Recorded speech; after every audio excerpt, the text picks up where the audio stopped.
విధానాన్ని ఖండించవలసింది ఈ సందర్భంగా తెలియజేస్తూ నాకు ఈ అవకాశం ఇచ్చిన పెద్దలందరూ కూడా శిరస్సు వంచి నమస్కరిస్తూ ధన్యవాదాలు నరసింహ గారు.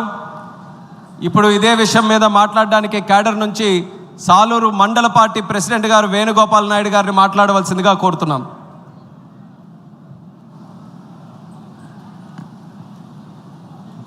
ఈరోజు ఈ మహానాడు పండుగ కార్యక్రమానికి మన అందరి అభిమాన నాయకుడు, ఆంధ్రప్రదేశ్ రాష్ట్రానికి దశ దిక్సూచి అయినటువంటి ఆంధ్ర రాష్ట్ర ముఖ్యమంత్రి వర్యులు నారా చంద్రబాబు నాయుడు గారికి, అలాగే యువతని ముందుండి నడిపిస్తూ యువగలం పాదయాత్రతో రాష్ట్రంలో ఒక ప్రపంచం సృష్టించినటువంటి మన జాతీయ తెలుగుదేశం పార్టీ ప్రధాన కార్యదర్శి నారా లోకేష్ బాబు గారికి, అలాగే మా సాలూరు నియోజకవర్గంలో ఎన్నో ఒడిదుడుకులు ఎదుర్కొని 3 పర్యాయాలు ఎమ్మెల్యేగా ఓడిపోయిన తెలుగుదేశం పార్టీయే ప్రాణమని, తెలుగుదేశం పార్టీ నాయకులే ప్రాణమని, తెలుగుదేశం పార్టీ కార్యకర్తలే ప్రాణమని భావించి పార్టీని ముందుకు నడిపించి ఈరోజు గౌరవ ముఖ్యమంత్రి వర్యుల వారి ఆశీస్సులతో ఆంధ్రప్రదేశ్ రాష్ట్ర స్త్రీ శిశు సంక్షేమ మరియు గిరిజన సంక్షేమ శాఖ మంత్రులుగా ప్రమాణ స్వీకారం చేసి రాష్ట్రానికి, రాష్ట్ర ప్రజలకి సేవ చేస్తున్నటువంటి శ్రీమతి గుమ్మడి సంజయ్ గారికి కూడా ఈ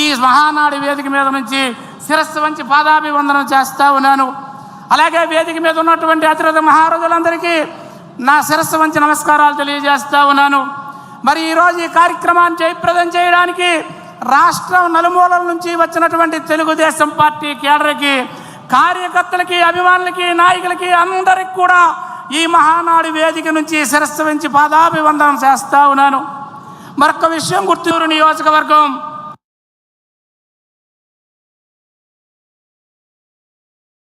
సాలూరు నియోజకవర్గం ఎప్పుడు కూడా తెలుగుదేశం పార్టీ గెలవదని భావించేటువంటి నియోజకవర్గం.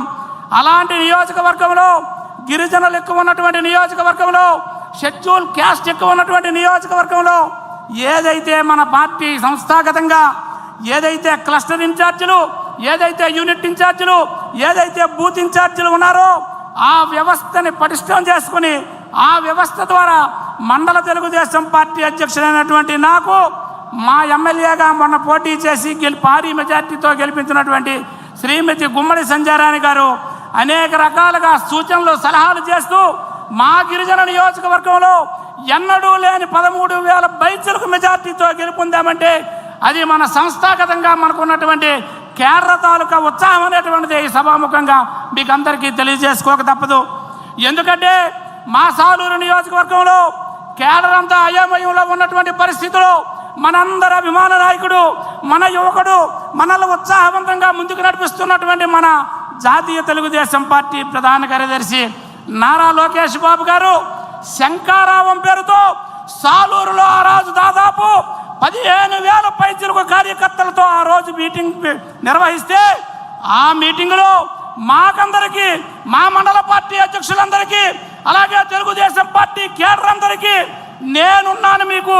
ఎందుకంటే గత 5 సంవత్సరాల్లో వైసీపీ ప్రభుత్వం ఈ రాష్ట్రాన్ని పట్టి పీడిస్తున్నటువంటి జగన్ రెడ్డి ప్రభుత్వం అదే మా సాలూరు నియోజకవర్గంలో ఉప ముఖ్యమంత్రిగా బాధ్యతలు చేపట్టి సాలూరు నియోజకవర్గాన్ని సర్వనాశనం చేసినటువంటి రాజేందర్ ఉన్నటువంటి నియోజకవర్గంలో తెలుగుదేశం పార్టీకి నేను అండదండగా ఉంటాను. మీరు తప్పనిసరిగా మీ యాక్టివిటీస్ చేయండి. మీరు తెలుగుదేశం పార్టీ కేడర్ని ఉత్తేజపరచండి. తెలుగుదేశం పార్టీకి ఈసారి తప్పనిసరిగా భారీ మెజార్టీ తీసుకురండి అని మాకు ఆ రోజు ముందుండి నడిపించినటువంటి మా నారా లోకేష్ అన్నకి ఈ సభా వేదిక నుంచి శిరస్సు వంచి పాదాభివందనం చేస్తా ఉన్నాను. ఎందుకంటే రాజేందర్ ఆ రోజు గిరిజనుల అమాయకులైనటువంటి గిరిజనులు ఉన్నటువంటి నియోజకవర్గం మా సాలూరు నియోజకవర్గం. ఆ గిరిజనులకి మాయ మాటలు చెప్పి ఎన్నో అభివృద్ధి కార్యక్రమాల్ని సర్వనాశనం చేసినటువంటి ఘనత ఆ రోజు ఆ వైసీపీ ప్రభుత్వానిది. ఎందుకంటే 2014 నుంచి 2019 వరకు అధికారంలో ఉన్నటువంటి మన తెలుగుదేశం పార్టీ ఈ రాష్ట్రాన్ని అభివృద్ధి పథంలో నడిపించినటువంటి మన ముఖ్యమంత్రి నారా చంద్రబాబు నాయుడు గారు ఉన్నటువంటి ఈ రాష్ట్రంలో ఆ రోజు మా సాలూరు నియోజకవర్గాన్ని విషయానికి వస్తే మాకున్నటువంటి ఏకైక వనరు గిరిజనులకి ఐటీడీఏ. గిరిజనులకి దాదాపు 25 నుంచి 30 స్కీములు ఆ రోజు నిర్వీర్యం చేసి గిరిజనులను ఆ రోజు పూర్తిగా భూస్థాపితం చేసినటువంటి చరిత్ర కలిగినటువంటి దగాకోరు వైసీపీ ప్రభుత్వం. అదే విషయాన్ని మేము మా నాయకురాలు సంధ్యారాణి గారి ద్వారా 4 మండలాల్లో పట్టణంలో మేము ఏ రోజైతే ఆ వైసీపీ ప్రభుత్వం చేసినటువంటి దగాకోరు కార్యక్రమాలు, ప్రజలకు అందుబాటులో లేని కార్యక్రమాలు అన్నీ ప్రజలకు వివరించడం జరిగింది.